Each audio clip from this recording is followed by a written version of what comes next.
abot kamay na pangarap. Sinunod ni Moira ang utos ni Ninang. Kailangan niya kuhanin ang mga kinumpiskang gadgets sa opisina ng warden. Nagtagumpay naman siya sa plano niya. Sakto papasok na si warden sa opisina at inabutan niya nga si Moira dito. Wala siyang tiwala kay Moira. Pinagalitan niya si Moira at binantaan na malalagot siya kapag may nawala sa opisina niya. Nagpanggap si Moira na inutusan siyang magdinis dito. Nakaalis si Moira ng matagumpay. Nadala niya ang mga cellphone na kailangan ni Ninang para matulungan din siya sa plano niya sa star witness niya. Sa East Ridge, naghihintay si RJ kay Annalyn para ayain niyang kumain. Nanggaling siya kay Carlos dahil kinausap niya ito tungkol sa pagdalaw niya kay Moira. Humingi ng pasensya si Annalyn dahil busy lang talaga siya sa transition at endorsement niya sa second year residency niya. Hindi naman ito maalala ni RJ. Tinanong niya si Annalyn kung nakahanda na ba siya sa paglipat ni Annalyn sa Apex. Hindi naman sigurado si Annalyn sa desisyon niya. Sakto dumating si Carlos, siya na ang sumagot. Oo nga naman, Annalyn, bakit hindi ka pa lumipat sa Apex? Nagulat si Annalyn. Kung okay lang ba kay Doc Carlos? Sagot naman ni Carlos, hindi ka na dapat pigilan kung ano ang gusto mo. Saka isa pa, sa inyo ang Apex. Natural lang naman na doon mo itutuloy ang residency mo.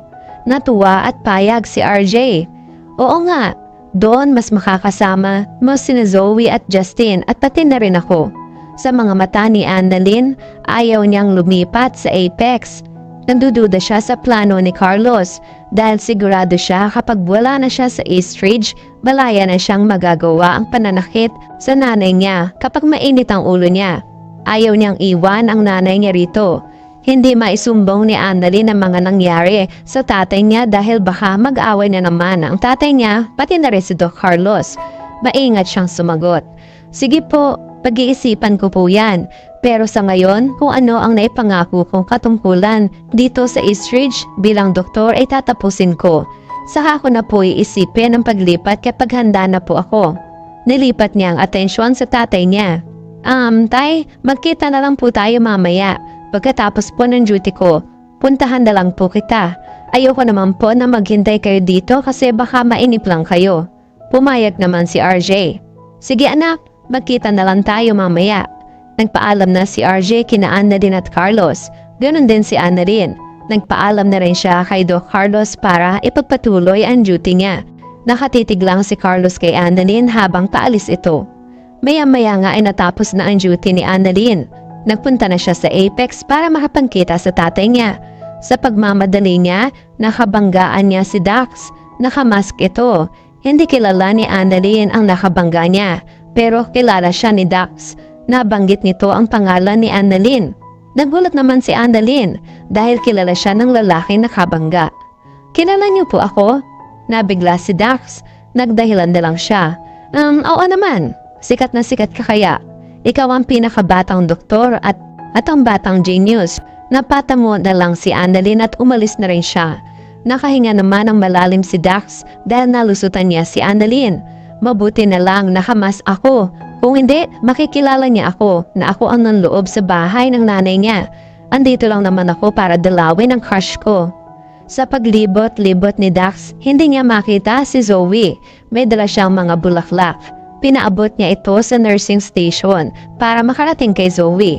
Nagkatuwaan naman ang tropang Apex nung makita nila ang bulaklak. Dumating na rin si Zoe para ibigay nila ito sa kanya. Zoe, may nagpapabigay sa iyong bulaklak. Noong una natutuwa pa si Zoe pero nainis siya nung mabasa niya ang card. Galing pala ito kay Dax. Tinukso siya ni Doc Eula. Uy Zoe, may secret admirer ka na pala. Bago ka na palang mandiligaw no? Naiinis si Zoe. Wala akong mandiligaw. Dagdag pa naman ang tropa nila. May bulaklak ka nga sino naman yan? Hindi ba yan manliligaw? Asar si Zoe. Hindi ka naman kailangan yan no? Bukod sa mabaho na nga, cheap pa. Hindi na nabigla ang tropang Apex sa inasal ni Zoe dahil ganyan naman talaga siya. Pero nanghihinayang sila sa bulaklak. Nag-walk out na si Zoe. Samantala hindi pala umalis ng Apex si Dax. Masugid siyang naghihintay ng pagkakataon na makita niya si Zoe. Nung nag-out na si Zoe, nakita niya agad ito na pababa, malapit sa hagdan. Agad na lumapit si Dax at hinabol si Zoe. Pinormahan agad si Zoe.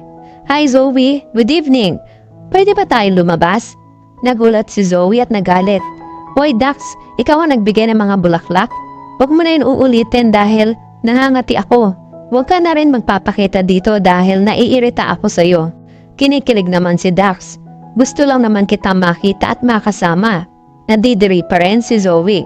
Pwede ba hindi tayo magkauri? Get lost. Natutuwa pa rin si Dax. Yan ang gusto ko. Palaban. Tara mag-date tayo. Lalong naasar si Zoe. Palaban na? Sabay sampal niya sa pisngi ni Dax ng malakas.